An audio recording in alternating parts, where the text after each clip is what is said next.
നടി ഹണി റോസിനെ സമൂഹ മാധ്യമത്തിലൂടെ മോശം ഭാഷയിൽ അധിക്ഷേപിച്ച സംഭവത്തിൽ ഹണി റോസിന്റെ മൊഴി രേഖപ്പെടുത്തി. ഇന്നലെ സെൻട്രൽ സ്റ്റേഷനിൽ നേരിട്ടെത്തിയാണ് മൊഴി നൽകിയത്. ഈ വാർത്തയുടെ വിശദീകരണവുമായി തിയോഫിൻ തന്നെയാണ് ചേരുന്നത്. തിയോഫിൻ, എന്തൊക്കെയാണ് ഈ ഹണി റോസ് മൊഴി രേഖപ്പെടുത്തിയിരിക്കുന്നത്? മറ്റ് വിവരങ്ങൾ?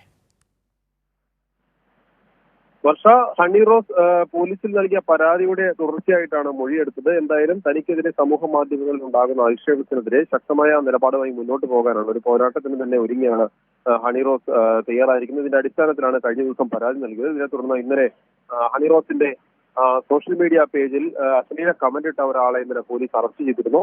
ഇതിന്റെ തുടർച്ചയായി ഇനി കൂടുതൽ അറസ്റ്റുകൾ ഉണ്ടാകുമെന്ന ഒരു സൂചനയും ലഭിച്ചിട്ടുണ്ട്. പോലീസ് ഹണി റോസിന്റെ ഇൻസ്റ്റാഗ്രാം പേജ് ഉൾപ്പെടെ പോലീസ് നിരീക്ഷിക്കുന്നുണ്ട്. ഇതിൽ കൂടുതൽ കമന്റ് ഇടുന്നവർക്കെതിരെ നടപടികൾ ഉണ്ടാവും. അതോടൊപ്പം സമൂഹ മാധ്യമങ്ങളിൽ, ഓൺലൈൻ മാധ്യമങ്ങളിൽ ഉൾപ്പെടെ എന്തെങ്കിലും വാർത്തകൾ അപകീർത്തികരമായ രീതിയിൽ വരുന്നുണ്ടെങ്കിൽ ആ വാർത്തകൾക്ക് താഴെ അശ്ലീല കമന്റുകൾ ഇടുന്നവർക്കെതിരെ നടപടി ഉണ്ടാകും. ഇത്തരം കമന്റുകൾ ഇട്ടവർക്കെതിരെ മൊഴി നൽകിയിട്ടുണ്ട്. ഇതിന്റെ ഈ മൊഴി കമന്റുകളുമായി ബന്ധപ്പെട്ട ഇത്തരത്തിലുള്ള കമന്റുകളുടെ സ്ക്രീൻഷോട്ടുകളും ഹണി റോസ് പോലീസിന് കൈമാറിയിട്ടുണ്ടെന്നാണ് വിവരം. വർഷം.